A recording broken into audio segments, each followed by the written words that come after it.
Hey guys, I'm Phil Harris. And I'm Ashlee Harris. We are Shred MX Conditioning, and we provide online fitness and nutrition coaching, as well as in-person riding clinics for riders and racers from local to pro.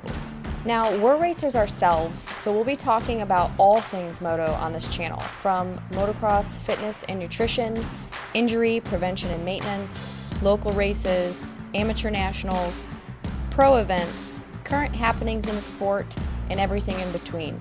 So whether you're on the road or in the garage, turn it up and enjoy. This is Shred MX Shop Talk.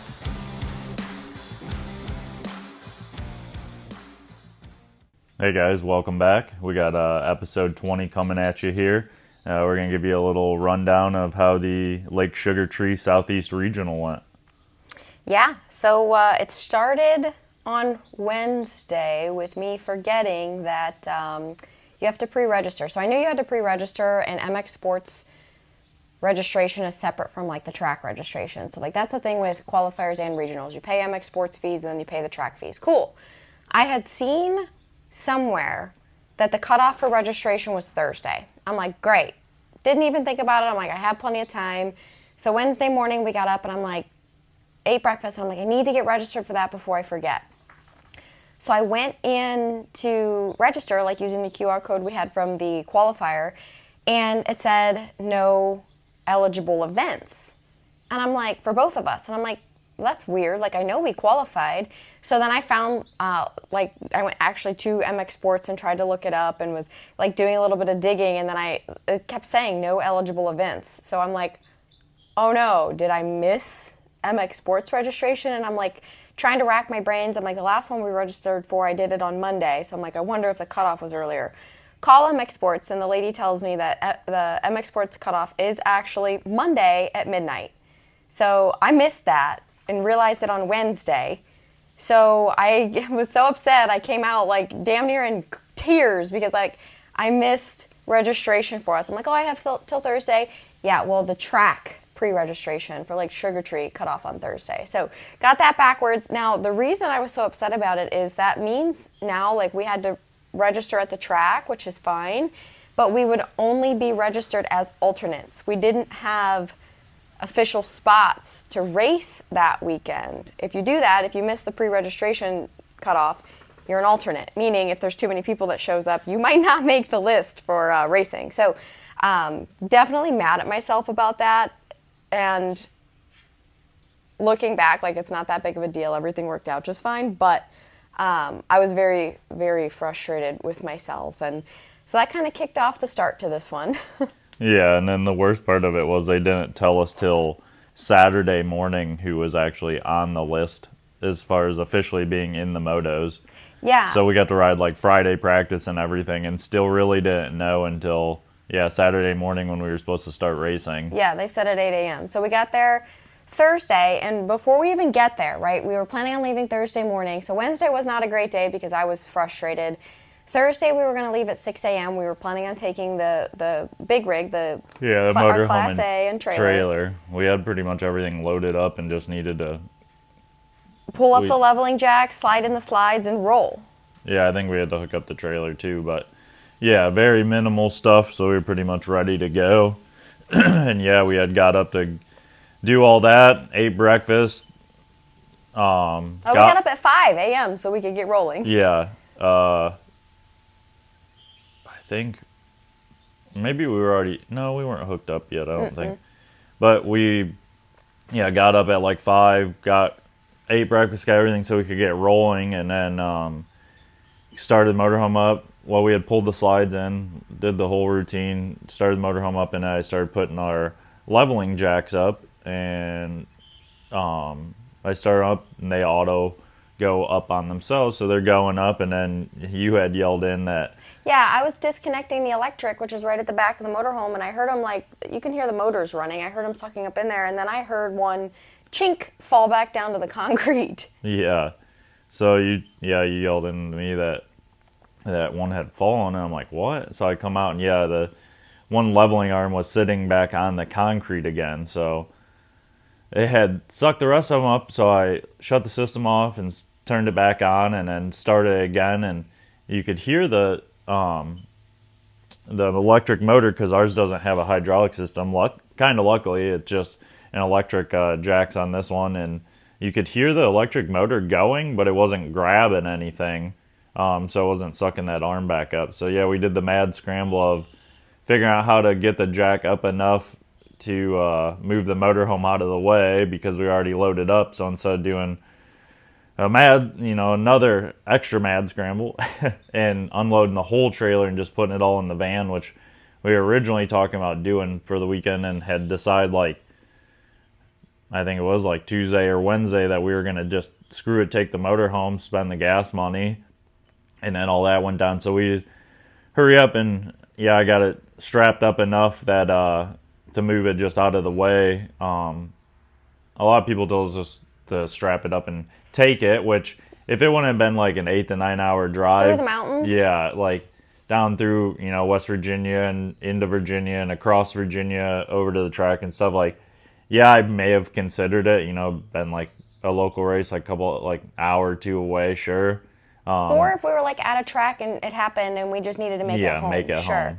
But like in my mind, I'm worried about it falling, going down the road, and either ripping, like, so it would obviously tear the jack off. It was either going to rip up the bottom of the motorhome or fly off and hit the trailer and rip up God knows what on the trailer. I'm like, it's just not worth it. Yeah, I mean, it wasn't really going to fly off. It probably, that plate's like smooth enough, it probably would have, the most part, just slid across the road.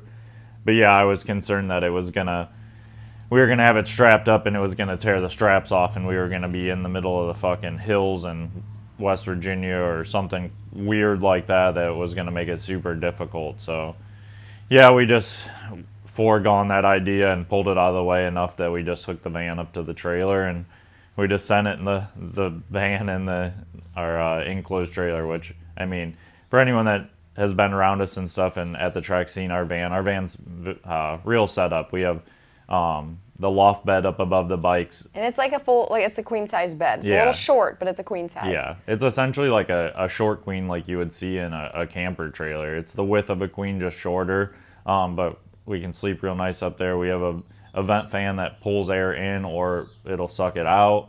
Don't full on have the AC unit, but yeah, we got the vents and stuff in there, a little like portable fan and stuff. So, and then we have electric and everything in there, so we can cook in there in the morning if we don't want to like run the generator and all that. So we have it pretty set up. So outside of like a shower and a toilet, we're not really roughing it too bad in the van. No, I will say the hardest part for me trying to switch from the motorhome, and I'm not like a person that likes last minute changes anyways. Like, I like to have a plan and like to stick with the plan. When the plans change, I usually am a little frazzled. So I was, but like one of the other hardest parts is food. So like I had bought food for the weekend knowing we would have a fridge and a full kitchen. Well, so now all of my like meal ideas have to change because, for one, I can't keep that much food cold for that long.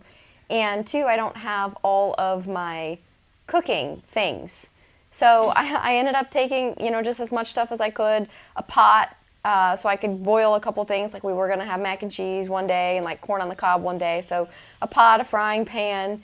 We borrowed a couple of coolers from your dad and packed all of our food down in there and packed ice around it. And I mean, it worked. A little bit of a pain in the ass. I just would have planned differently for food had I known, but it was fine. We made the switch, so we were going to leave at 6, and I think we ended up rolling out by like 8:30, so not that big of a deal. No, it wasn't too terrible. Like I said, luckily we didn't have to unload the whole trailer and put it all into the van. We were able to just kind of hook up to the trailer, and then, yeah, just kind of sort out where food was going, what coolers to take, and that little minimal stuff. So, yeah, it took us, a few extra hours, and then got on the road. Oh, another fun fact, it was calling for rain all weekend. Yeah, it kept changing. Like, every time I look at it, like, one time I look at it, and it showed that it was going to rain Friday through Sunday. And then another time, it would be, like, Friday and Sunday, or just Sunday. Yeah, it continually changed throughout the weekend. So we weren't really sure what conditions we were also going to be stuck in, whether we were going to be stuck in the van watching it rain most of the weekend, or what it was going to be like. Yeah. Luckily, we did get, for the most part, a pretty good weekend for weather. Yeah, and Ironman went so terribly for us for the regional. Like, we were going to this one no matter what. Like, we'll race in the rain, I guess, if we have to. Yeah. But yeah, we got there Thursday in time to register. So again, we had to register at the track instead. And that's when that the sign-in lady told me, she's like, you know, you guys are alternates and you won't know until Saturday morning. So I'm like, well, we're still going to practice Friday and everything because the rider rosters weren't that full for Lake Sugar Tree. Like when I had talked to the lady at MX Sports, women's had like 25 plus for you had, I think 32 or 33. The one that was going to be close was plus 30 because they were already at 37 like pre-registered riders. So I'm like, oh, well, we got to go and try. Yeah. Which is tough because like that's, I mean, obviously 25 and 30 are both the classes I'm like, I would say focus on, but 30 is more so my class I really want to be in, just because I know like I have a good chance at that class. As far as just even at like Loretta's, I know I can run pretty well in that class. So that usually when we go to like stuff like that, 30 is a little more the class I hold a little more weight, and then 25s, I know I can do well in that class as well and get in with the right riding. But it is usually a little more of a stacked class. Yeah. Well, just because you get such a mix of, you get some of us guys that are just riding the vet classes and then they'll ride 25, or you get some of your ex-pros coming out of the nationals that want to race Loretta's again. They either ride pro class or they'll ride plus 25. And then you get a lot of the guys that are riding pro class, and if they want a secondary class on their 450, they'll run plus 25. So you get such a mix of guys in that class that, yeah, it can be super stacked sometimes. yeah, and I know one thing we've talked about, like, that's on your bucket list is having a pro license. Like, a lot of people thought that you have, but you never have. And you can have had a pro license and ride 30, correct? You just can't have pro points? Yeah, yeah, something like that. Like, you can have the license and all that, but yeah, you can't. I think within the last, like, year or two, you couldn't have qualified for the Fast 40. At a national. At a national, or if you've had points at all in a national, then that also pushes you out.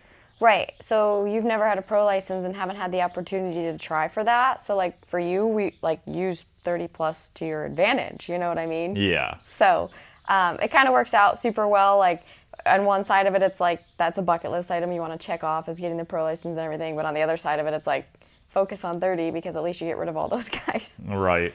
So yeah, I wasn't sure that I was going to get to ride that class, but luckily we got in for everything. So. And then, so we got there Thursday night, got all registered. Friday practice was really good, and it was actually nice.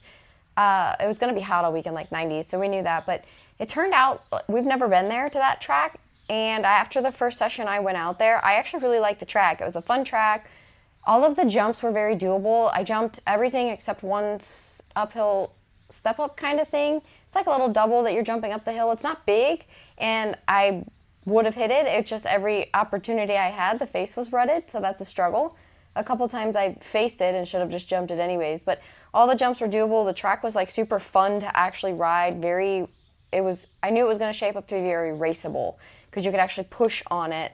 And I feel like they didn't, like, between the rain that they were expecting and the rain that we got, I actually felt like they did really good prep because it wasn't so deep that it got unrideable with ruts. There was plenty of ruts. You had to pick one. You had to be good in them to go, but it was very raceable. You could move around. Yeah, it was nice that way. That was the hard thing with, like, the first one that regional we did at Ironman, is they had made it so deep, and, you know, the ruts were so deep and long that it made it very hard to move around the track. You kind of got in a rut and then you were just stuck in that rut. And then, I mean, you would exit out of it for a little ways and then, you know, there'd be another one. So you're not continuously, obviously, in a rut around the track. But for the most part, yeah, Ironman was so deep and rutty that it was kind of like a slot car track. Like, once you got in, once you got into a rut, you were just stuck there. There was no moving around. Where, like you were saying, Lake Sugar Tree, it was a little bit harder, I think, partially in preparation if they were going to get rain.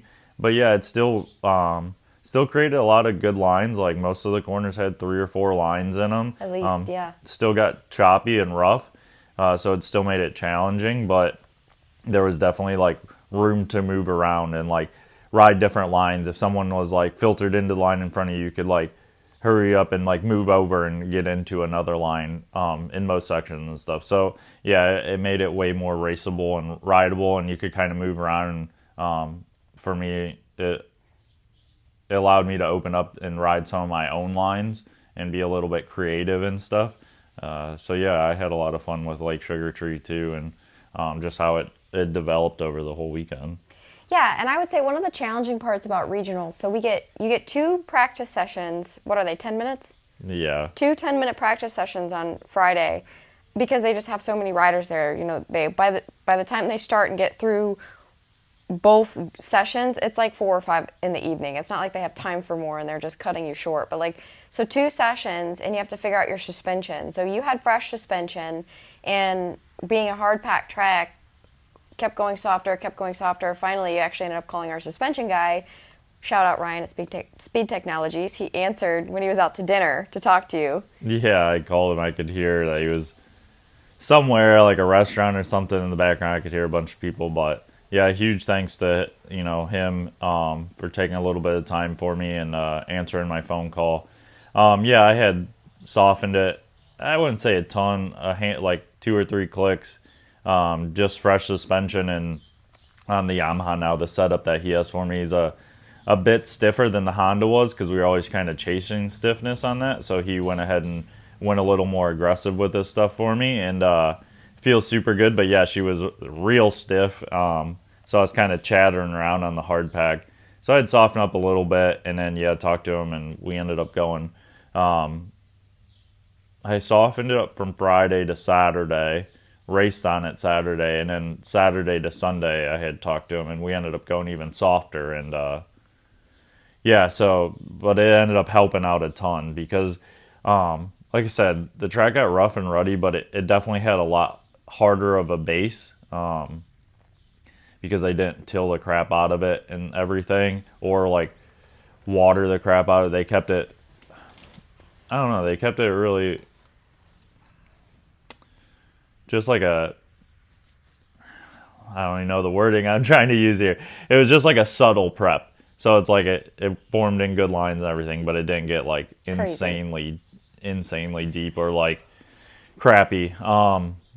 But yeah, so like I said, kept a little bit harder of a base, so we softened that suspension up and got it to sit and work a lot better, actually track the ground instead of kind of skipping across the top of it. So that's what I was going to say. I know a lot of people struggle with suspension setup, and we kind of do, like, I rely on you a lot. I try to tell you what the bike is doing. So why, I'll ask you, like, I'm trying to figure out myself so that other people can understand too. Why do we go, like, why does a softer bike setup work on hard pack? Because it's going to be a little more like compliant to the ground. So it's going to work with the ground and like essentially stick to it more. Instead of like when it's stiff and you're chattering off of bumps, now the bike feels skatey, like it's all over the place. Yeah, so essentially it's like allowing the rider weight, your inertia, different things, like to force the bike down a little bit. So with that softer suspension, it's letting it settle into the stroke of the forks and the shock more, which should then stick you to the track a little more. It's almost like, I guess a good explanation that some people could relate to is like in like car racing, they use downforce, which is like weight to force the car down on the suspension to create more traction to the pavement. It's essentially the same thing. Whereas like for dirt bikes, you get on the opposite side of it when you get into like soft, like muddy or sand conditions that are a lot softer. Then you're going to want a real stiff chassis, because you're trying to get it to stay up on top of that stuff and not get so buried into it. But in turn, yeah, if you have that real stiff chassis on hardpack, you're just going to stay on top of it and you're going to skate around, and you're going to have that like feeling of like you're floating across it, but not like a good way. Like you're going to have no no contact to the ground, like you're going to feel like you have no traction. Yeah, and so, because we were kind of working on adjusting my bike too, and one of the things that I noticed as soon as I went out there is the bike, for one, it felt like in the rear it was chasing me, like I would come off of jumps and I would get kicked forward a little bit from the rear, or just coming into the corners. It's like fighting it, trying to get it into a rut. Like you feel like you're like trying to ride like a wild bull coming into these ruts, because the bike's just bouncing all over the place, like skipping, and it's not tracking where you want it to. So the opposite of that for me, when I try to tell you, like, if we go somewhere soft like sand, I'm like, hey, the bike feels like it's wallowing out and everything, like I'm getting down in everything. So I've had to really learn too how to explain to you what the bike is doing so that we can adjust mine. But I also know sometimes I'm bad for telling you contradicting things, because sometimes it's my own fault, my body position. Yeah. I mean, a little bit, of your shock bucking you isn't so much that it was stiff. It's more so that yours was overdue on a service as well. So the shock was like getting fast from the oil breaking down. So that's a big part of why it was bucking you. Yeah. And the bumps and off the jumps.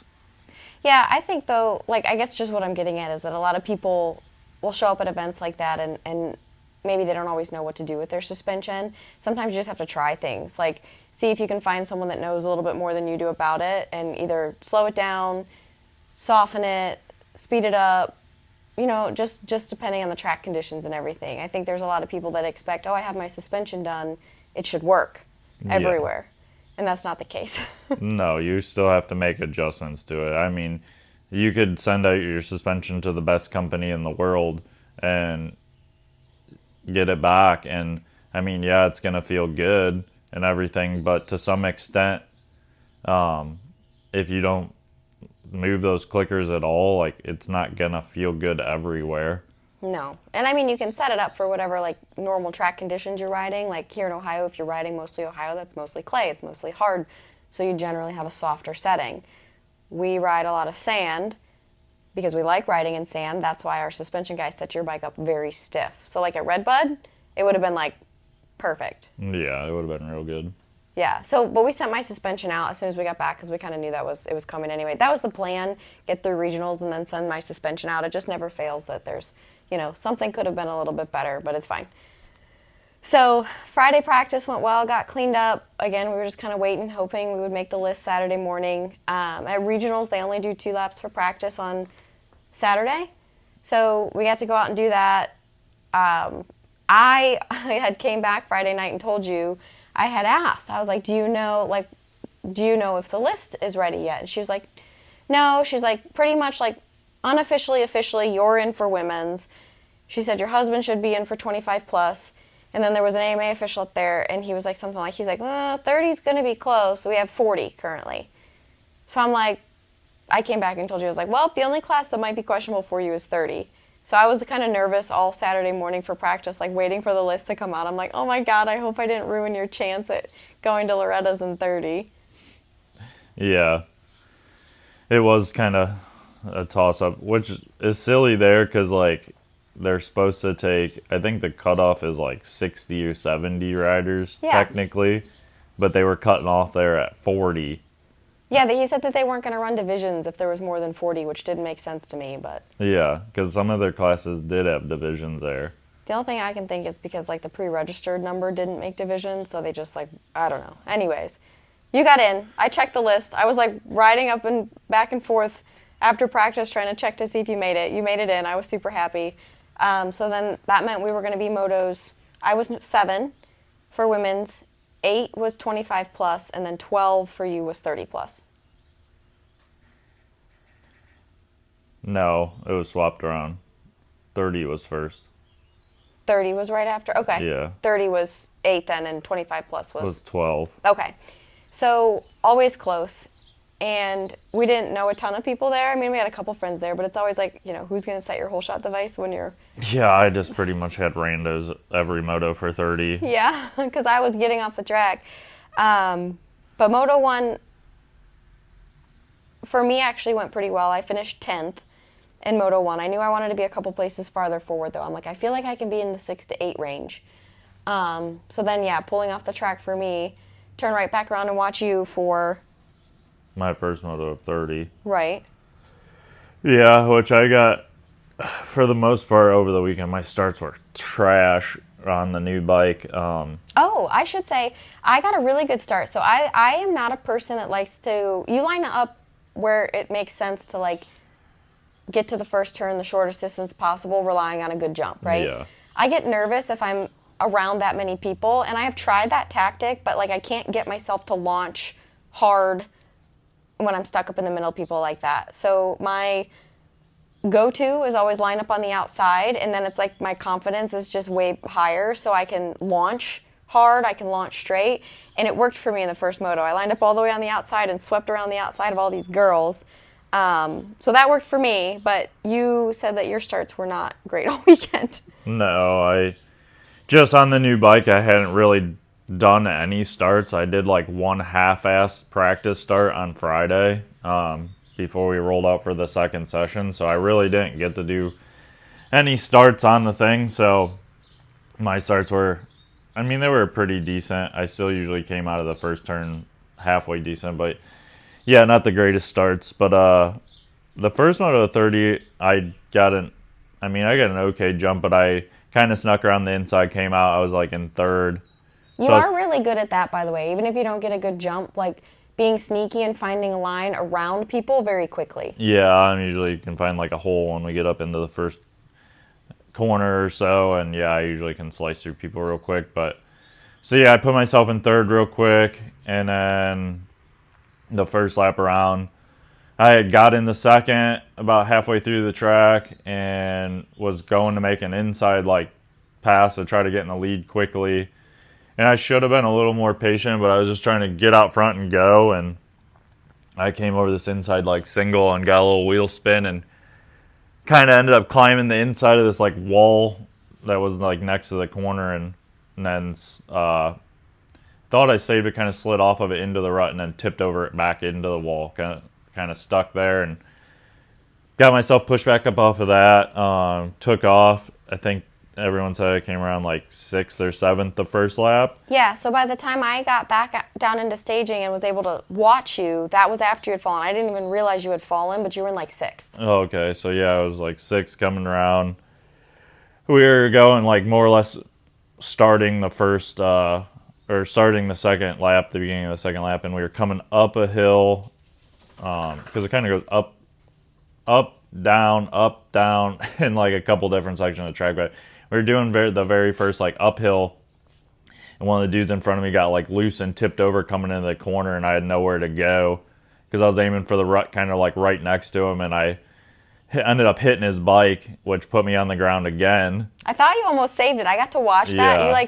I thought you saved it, and then it was just like tip over. Yeah.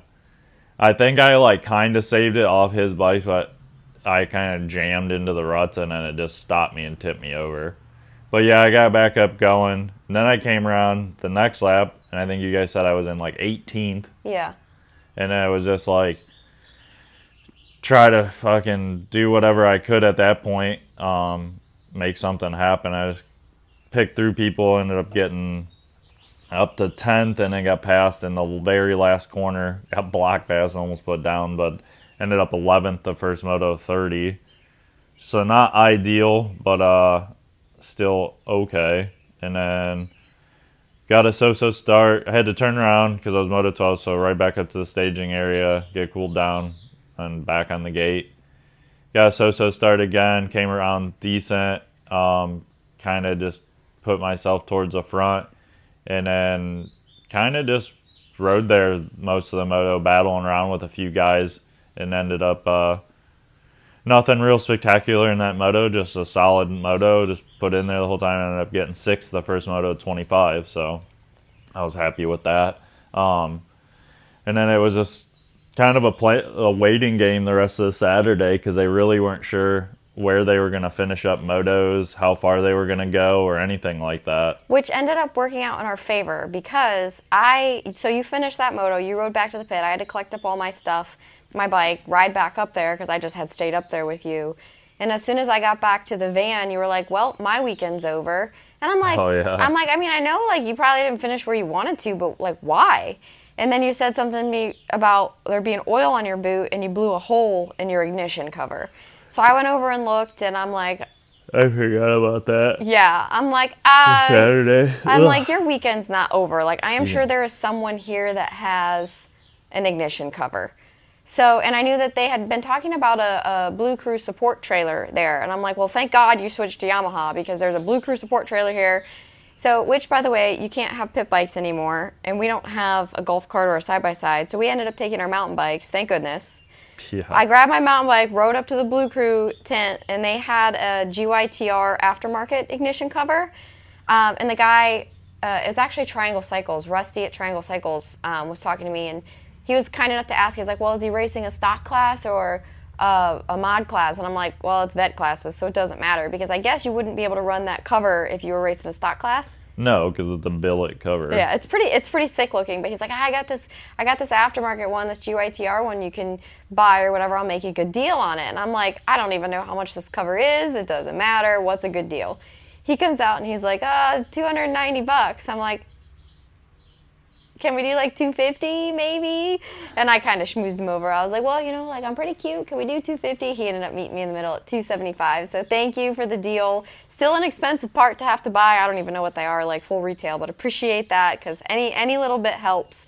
But yeah, so he sold me that cover almost $300 later. And then the fun started. So now we had to go. Brought it back to you, found one cool. You took the cover off that had a hole in it, and of course you have to pull the stator out of the inside of the cover. Well, there are these little Yeah, like a star bit screw in there for the stator holding it, and there's like 3 of them. And then I don't understand either why those were star bits, and then there's like another little sensor up in there, and it just has 2 Allen head screws on there. So I got those loose, but I like searched around. I did have some star bits on me, but I didn't have like a socket that the star bit end would, not like the end of it, but like that it would go into a socket so I could use it to break them loose. All I had was like the little like screwdriver that comes in with a pack that you can like the change, multi-tool screwdriver. Yeah. Or you can change the tips out as a magnet then. So all I had was that, so I couldn't really get much bite to it with my hand. So I'm like hunting around, I didn't have anything.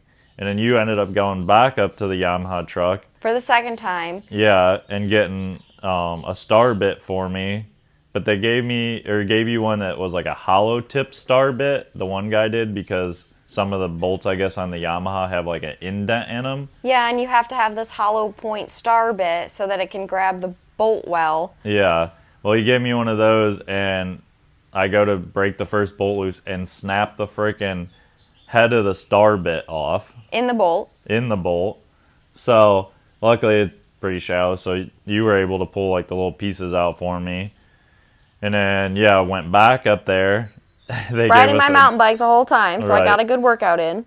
Ran back up there, got another star bit and a ratchet that worked with it and stuff, and then we were able to get it broke loose and switched over. But so I back up a little bit. I had got back from the motos, and I was sitting there, and I looked down, and my boot was all wet.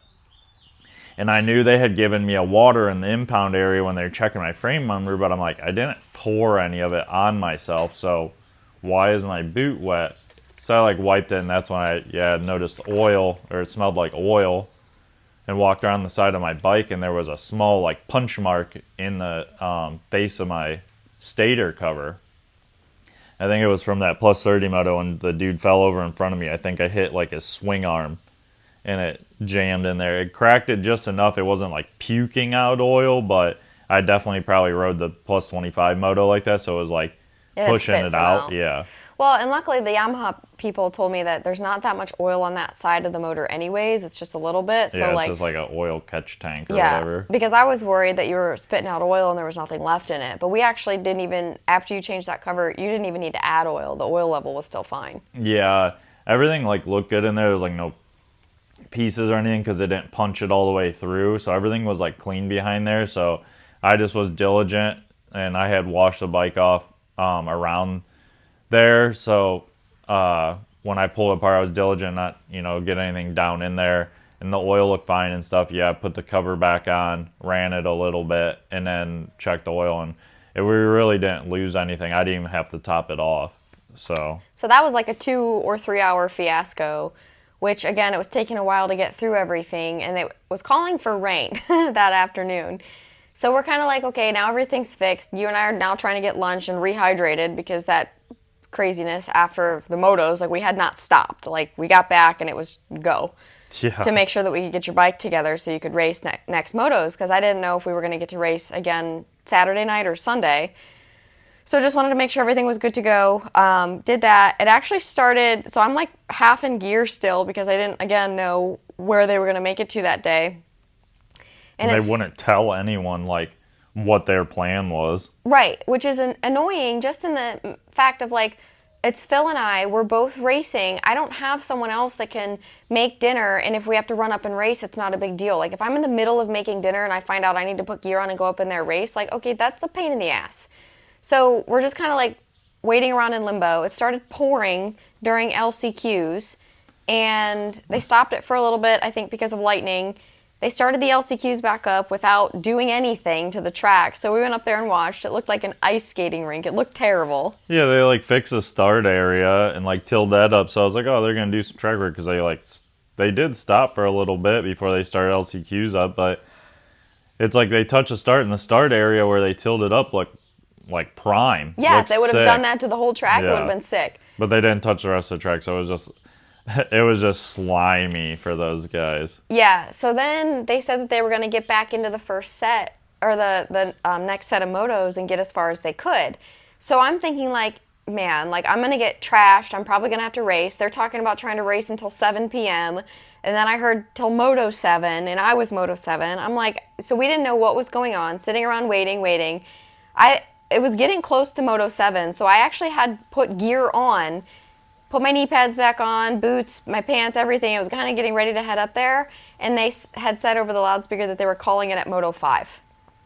Yeah, I was just on the verge of putting gear on too because I wasn't sure.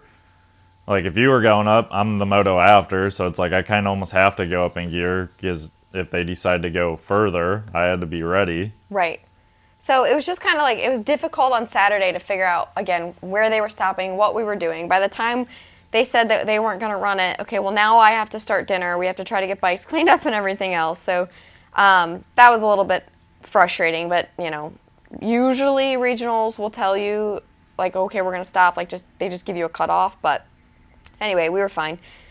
So Sunday then, they made it through Moto 5 on Saturday. Sunday they started with Moto 6, and I was 7, so I was essentially second moto on the morning. So we went out for our sight lap Sunday morning, got back up there, and then, so that would have been my second moto. I didn't get a good start, and that was on me, but it put me behind a girl that I shouldn't have been behind anyways, trying to pass her, and she was a little bit all over the track. Like, I would try to take an outside line, and she would blow the rut that she was in and move to the outside. So now I'm trying to cut back across inside, and I don't necessarily think, like, we had talked about it a little bit. You're like, oh, she might have been blocking you. Maybe a little bit, but I think maybe a little bit too. She was riding a little bit over her head and just kept, like, blowing the line she was trying to hit. Right. So I was trying to get around her without hitting her and taking us both down. Ended up being, we got into a corner and we bumped, and I grabbed the front brakes so I didn't fall down, stalled it, somehow managed to not fall over myself because my foot, like, that I was leaning, the side that I was leaning towards, my foot was down in a rut. So I had to, like, slide off the side of the bike really quick, not to fall, get the bike started, start rolling again. A couple girls had passed me. So then I spent that entire moto catching back up to these girls.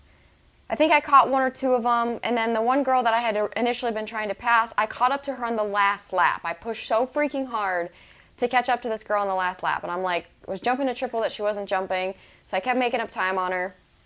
And we got to this section where it's like you jump off of a wall. It's like way on the far side of the track. You jump off a wall, come down a hill, and you're kind of cresting back up the hill a little bit, and you jump this little double.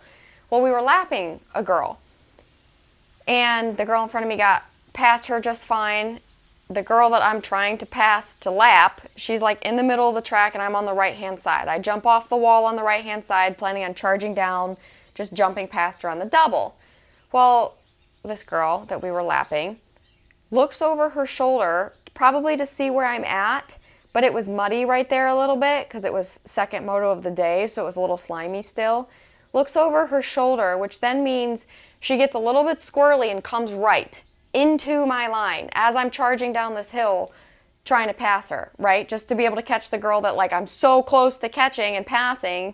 She's the reason I saw it in the first place. Anyways, cuts right in front of me, so I had to like lock up the brakes. I barely missed her rear tire by like an inch or two, and now I'm like don't have enough speed to hit the double, hit it anyways, case the top of it, super frustrated because it's the last lap. We had like 2 sections left before the finish line.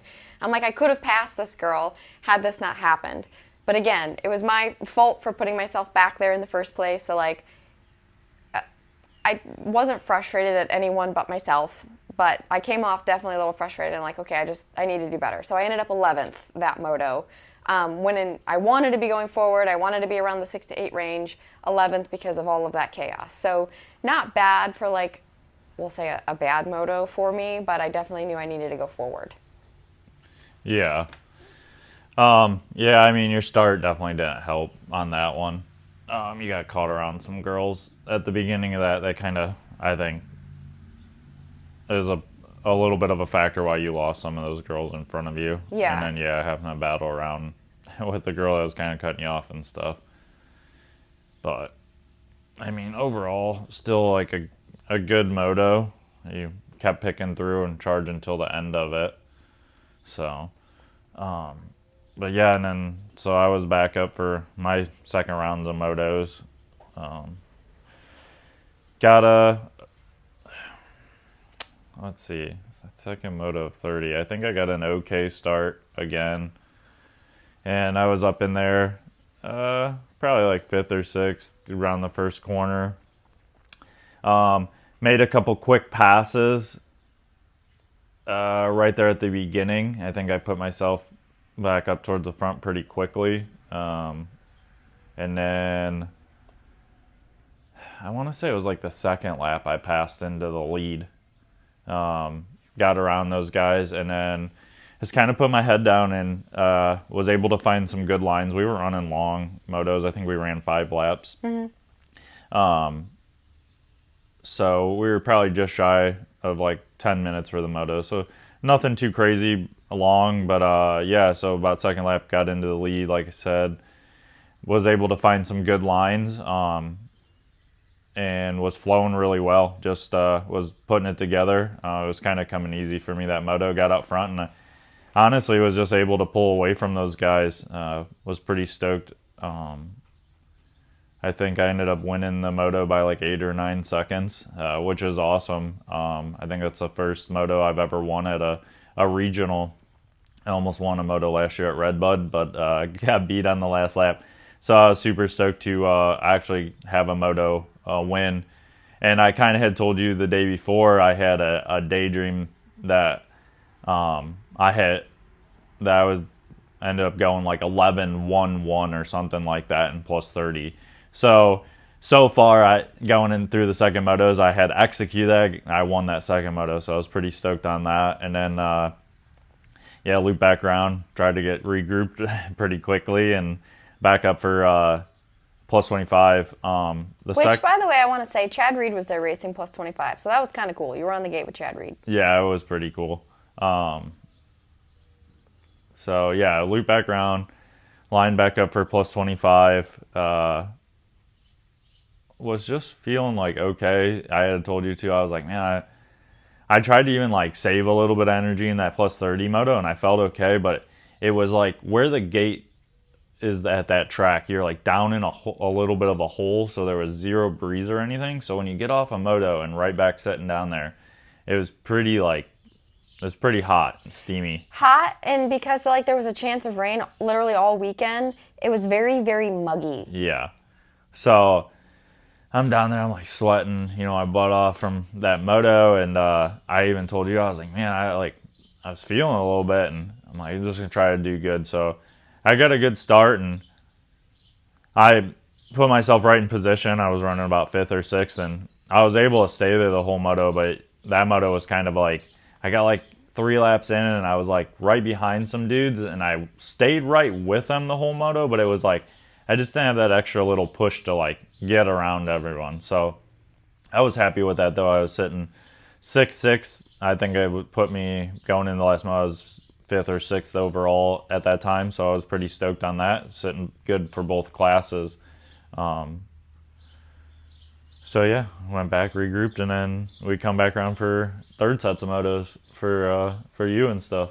Yeah, so, and they moved pretty quickly because at this point in time, all the divisions were done. We didn't have any LCQs. So, pretty quick refuel, eat some food, head back up there. And I was like pretty determined. I knew I didn't ride to my potential that second moto, just getting caught up with girls. I'm like, and I tend to do better in races when I've almost put myself at a deficit, whether it's in a moto, I've fallen and then get back up and can charge, or I've had like a second moto like that that's kind of crappy. It's almost like in my mind, I know like there's nothing left to lose, so hang it all out there, whether you fall or whatever. There's a girlfriend of mine that says something about she's gonna race until she sees the checkers or Jesus, and like sometimes I have to put that back in my mind, like race hard until you see the checkered flag or until you see Jesus, whichever comes first.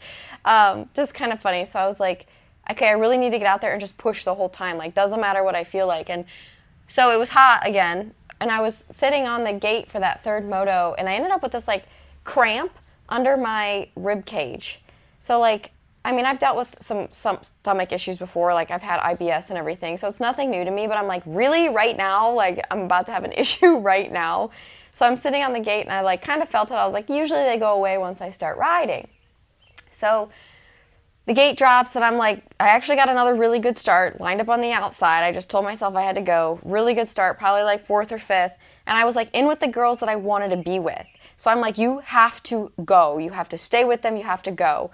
And for like the first probably 2 or 3 laps, I was right in the mix of them. Some of the ones that like had beat me obviously got around me, but I was like, by the third lap, hanging on to the back of this girl that I wanted to like be with. Like, I'm always kind of stuck between like the group of girls that are fast, me and maybe like 1 or 2 girls, and then the group of girls that are, you know, maybe newer to the sport or not as fast. I'm always stuck in this like no man's land by myself.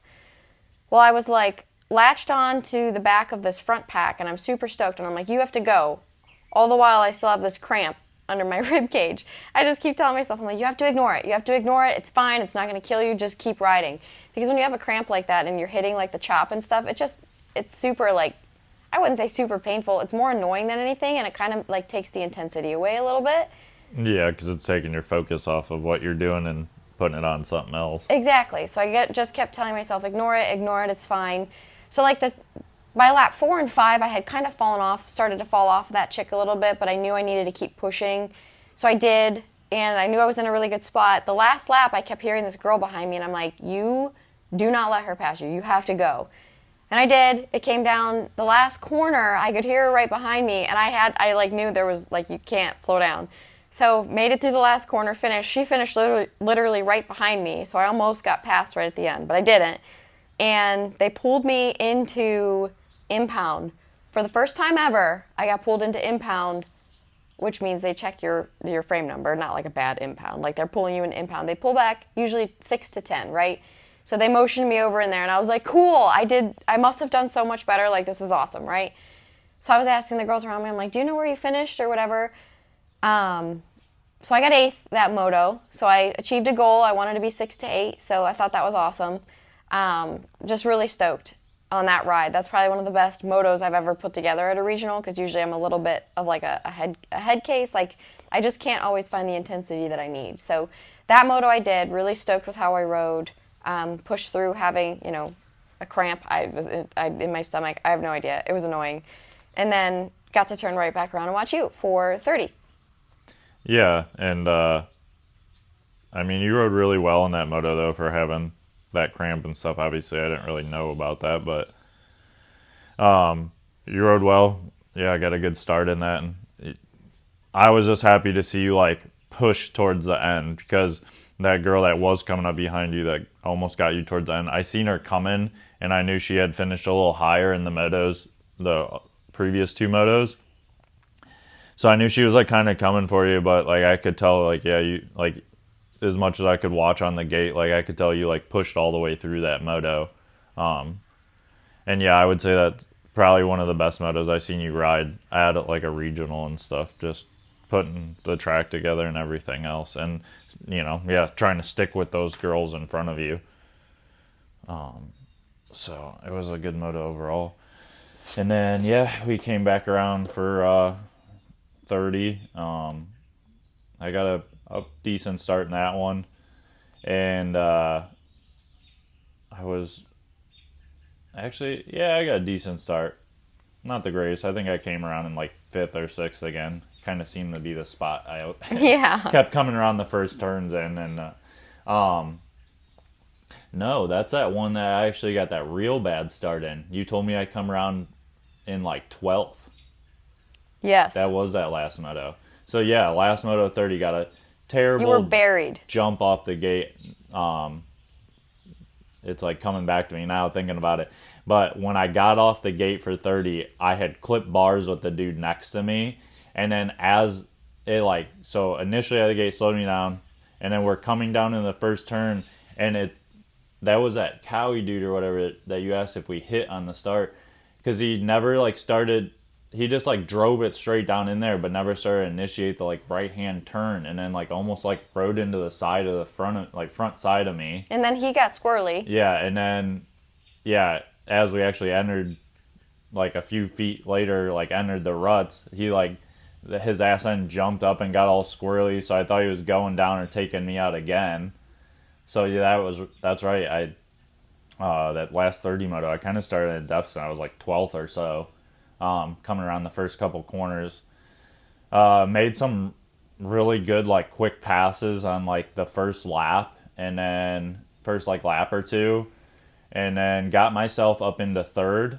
By that point, I think it was on like maybe getting into the third lap. I want to say I had got into third, or maybe the end of the second lap. I don't know, somewhere around there. I got into third, but there was like a little gap. Like dude out front had kind of had clean air, and he kind of took off. And then dude in second had a little gap. So we were all kind of each gapped out a little bit. And I just kind of put my head down and was like pushing, but like trying not to do anything stupid because I knew I was in third. So it was like I knew I was still sitting pretty good. Got up to second and was pushed pretty good. And he ended up letting me go by. He told me after the moto, he's like, dude, I seen you coming. He's like, I didn't have anything for you. So he's like, I wasn't going to hold you up. So that was pretty cool. He let me go. And couldn't quite make any distance on the leader.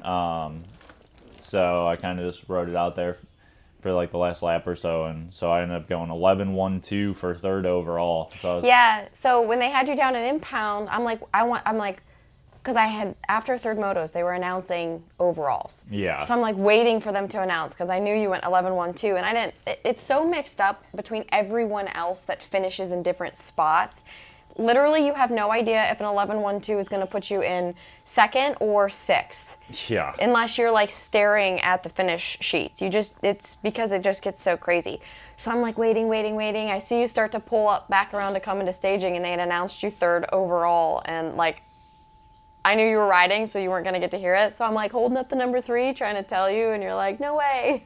Yeah, I couldn't believe it. Like I kind of thought too, yeah, like maybe like fifth or something overall with the scores that I had. But yeah, it worked out. I got third overall, so I was pretty stoked on that. Get a ticket straight into Loretta's. This will be like my 5th year racing down there, and I think I've honestly made it straight in like 1, maybe 2 other times outside of this. So it was pretty cool to get straight in for that. But yeah, we came off, regrouped, had to do it again for plus 25 for the final moto. And I finally like figured it out on the start, ripped a hell of a hole, I shouldn't say hole shot, ripped a hell of a start. And, I could see Reed, he was just a little bit, a handful of gates inside of me. And I seen him on the inside of me as we were going down, the start straight. And I almost pulled it on him. His bike had a little extra juice on mine, so it just pulled me. But I finally rocket ship off the gate, came around. I God, I think I came around in like third or fourth. So I was pretty stoked. I'm like, all right, did what I needed to do, got a good start. Let's just put in some solid laps. And I was riding pretty good. Got passed by a couple guys off the bat, but was still sitting in like that fifth or sixth range. I was like right in there. So I'm like, okay, we're right where we need to be. Had two dudes in front of me, like right in front of me, that I felt like I had a little more pace than. Just would kind of get stuck as they were battling, and one guy would filter into my line that I was trying to take or something. Just got stuck there a little bit, and I was trying to make a pass through. I was like, man, if I could get past these two dudes and kind of sit there, like, we'll be sitting real good. And I come into the one uphill, and I had hit the line like 2 laps before that, far inside line, and it was getting real ruddy and like kind of like had like a goofy like S towards the end of the rut. It kind of didn't exit straight, and I had went in there a couple laps, and I'm like, man, you need to move over, like get out of this line. Well, the way the hills went up and down, like sometimes it get a little tiny bit like confusing, like which up you were entering. So like I entered in, I think it was like the third lap, and I'm like, shit, I'm going inside again. And I got in there and I just tried to like hammer the rut, but we were kind of like, so you come over the little inside single, and then the corner went left, you turned left, but we were hitting it so hard that it was starting to like make the rut push out more and like curl back more. And then as you curled out of that, the next part of the rut kind of started to turn back right a little bit. So it would like deflect the front end real funny. And I come in there and I tried to jam the rut well. And as I exit, I hit like the next part of the wall of the rut, and it like deflected my front end back to the right.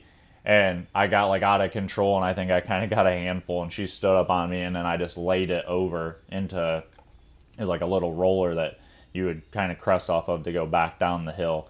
And I like laid it over into the face of that. So I hurried up and tried to scramble, pick myself up. Honestly surprised I didn't get run over, because there was like a bunch of dudes. Like I said, it was only like second or third lap. So everyone was like fairly right close to me. So I tried to get myself gathered back up fairly quickly. But as I got up, being on like the face of the single, I was in like a very awkward position. So as I picked the bike up, I actually lost it back over the other direction, which I haven't done in years, which was quite funny. So I got myself scooped back up and got going. But when I had dropped the bike back the opposite direction, I think, because I don't think the initial crash did it, when I dropped the bike back the other direction, I think when it fell, it cranked the bars, because I still have just like the plastic cones and the triple clamps. So it twisted the bars, and I didn't realize it. So I picked the bike up and start to roll down the single to take off again, and realize that my bars are way crooked to the front end. I should have just immediately pulled over and tried to straighten them, but I decided to try to do a whole lap, like, oh, just adjust to it. I was like ruddy enough and everything by that late in the day that it was very difficult to try to make it around the track. So I fought around for like a lap, made it over by Ash, stopped. We got my bars straightened out. I took off again. At that point, I'm so far in the back of the pack. I said, screw it, that it probably wasn't going to help me out anyways. Ended up just pulling off and DNF for that moto. Yeah, and I like watched you fall up there, and it kind of like, it wasn't just like like you said, it kind of like shot you back the other way. It kind of like shit whipped you off the side of the bike. It took you a minute to get up. So I was like, oh no, because you were in such a good spot. And then I watched the whole pick the bike up, drop it down the other side. And I'm like, I also knew too, it was the last moto of the weekend. Like that was your 6th moto. So I'm sure you were like a little bit exhausted and everything, and kind of just like you said, like, F it at this point, you know, whatever. But yeah, when you came over to me with your bars, not just like a little bit twisted, they were like way out of shape. And I was like, do you need me to help you fix them? I'm like, ooh, I probably can't really jump the fence and help you. So, but you got them straightened out enough, like you said. But I think you only pulled off a lap early, but it was kind of like Yeah, it was definitely the white flag lap. Yeah. Because I was like, oh, I could keep going. And to be honest, so as I was like coming over, I glanced over my shoulder. I seen Reed coming, so I'm like, I'm probably gonna get lapped even if I keep going. Hindsight though, I mean, like it probably would have been. I don't know. I don't know if it would have helped me or not. Because like looking back at the results, there was only 18 of us out there in that last moto. Yeah. So I could have went like 6-6-18. Yeah. But I still don't know what it would have gave me overall.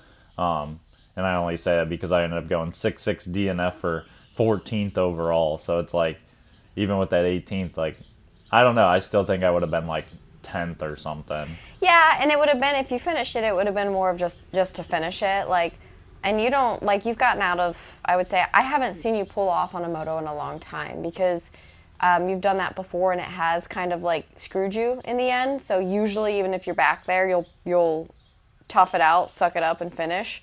But that one, like, I totally like get it. You would have needed more laps. You could have caught the person or a couple people in front of you, but you would have needed more than like a lap or two. Yeah. It was just a slow process getting up, I'm sure, because like it slapped you to the ground pretty good.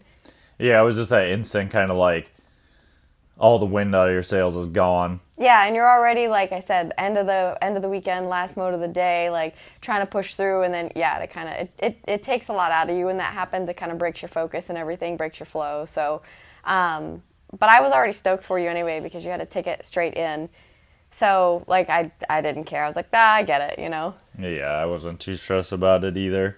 I mean, a little bummed initially, like after the moto, just because I knew I kind of threw it away, but like another probably good spot in, because I was sitting right there. I probably would have ended up going like 6-6-5 or something, or 6-6-6-7, 6-6-9. No, I'm just kidding.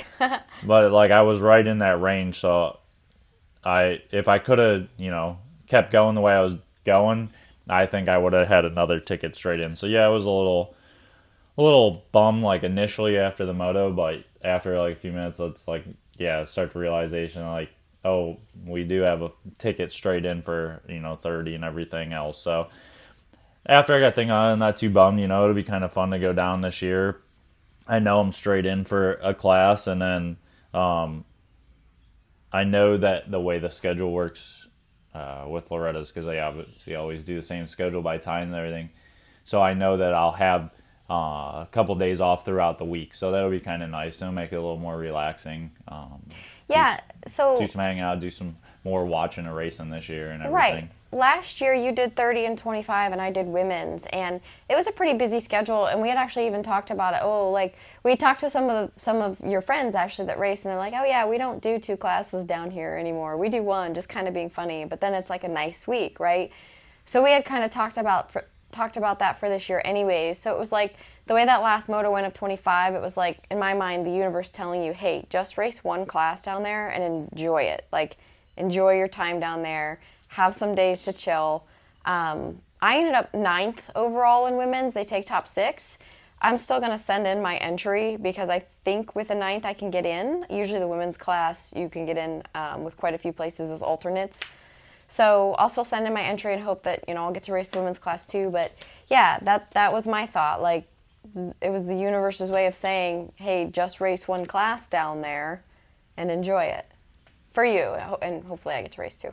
Right. I would agree. Obviously, initially at Lake Sugar Tree, it doesn't feel like that. But, yeah, I think it'll be good having just 1 class, have a couple days off just to chill. Like I said, watch some racing, venture around a little bit, see some friends. Because, I mean, even like last year, there's a bunch of people there that we know and have met over the years and everything. So should be a good time. I know a good handful of people are already talking about going down just to hang out this year too, so that'll be cool. So yeah, definitely looking forward to having a little downtime, but still getting a race at class this year. Would like a little redemption from last year. Going to be a lot more prepared going in and everything. But as far as like the regionals, yeah, it was a good weekend overall. Only had that little bit of rain that didn't really end up affecting us at all. Thankfully. Yeah. And then we did almost get stormed on right as we were like getting everything loaded Yeah. up, but it cut us. So turned out to be a killer weekend, and yeah, did both had some good riding, good racing, and more of a solid regional weekend the way I feel like regional should go compared to Ironman. Ironman was just,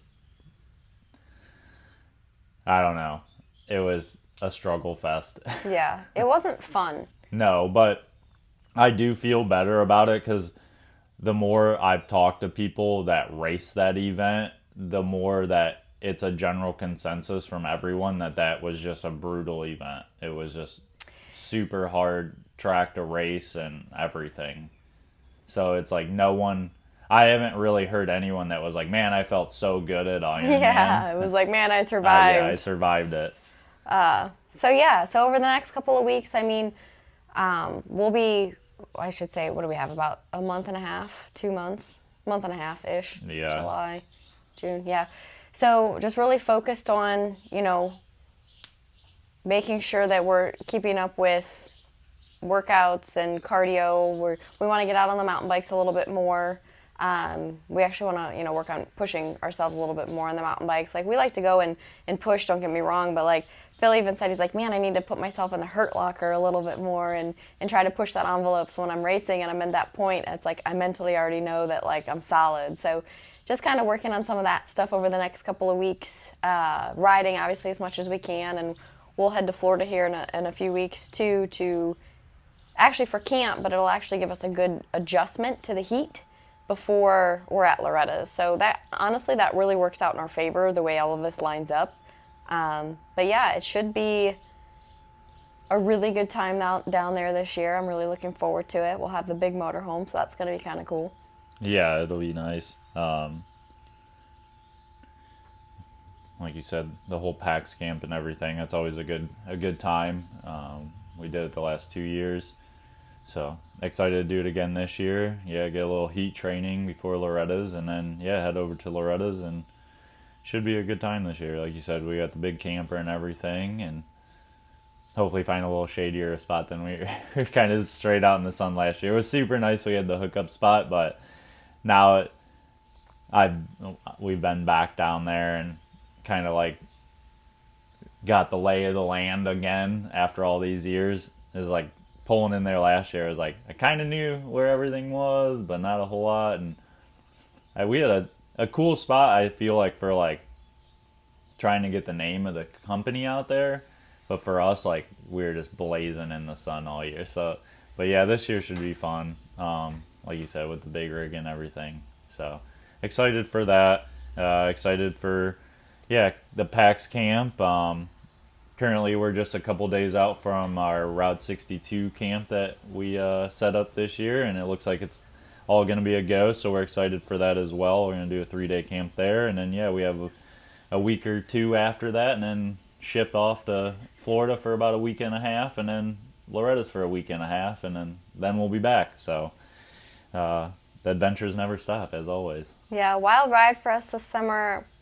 Sometimes it's nice, like we've been really busy so far this year, sometimes it's nice to have a little bit of a slowdown, but you know, we've talked about it before, like if we didn't have dirt bikes to keep us busy, I don't know what I would be doing, honestly. So part of me, you know, feels like, oh, it'd be nice to have some downtime, but I feel like at this point in my life, I'm so used to the chaos and the busyness, I wouldn't know what to do with myself. So I'm looking forward to it, these next couple of months being crazy, and I'm sure, you know, we'll have plenty of updates for you all as we go along, so stay tuned, and as always, we appreciate you guys listening to these.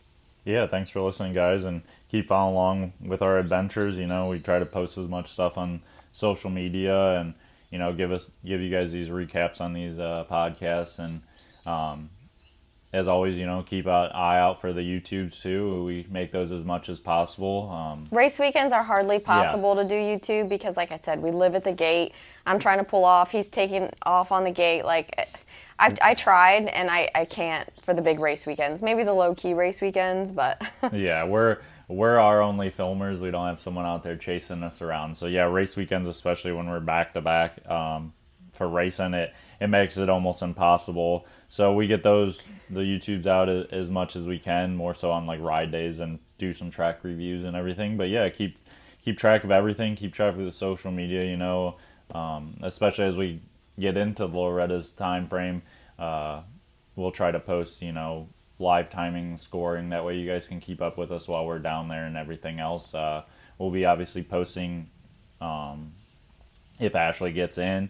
Obviously, I'm straight in for 30, so we're good there. But yeah, we'll post if she's in, and like I said, live timing and scoring, and then whatever else we got going on in between there. So yeah, guys, thanks for listening and keeping up with us. We appreciate it. Yeah, we'll talk to you guys soon. Yeah, peace out, guys.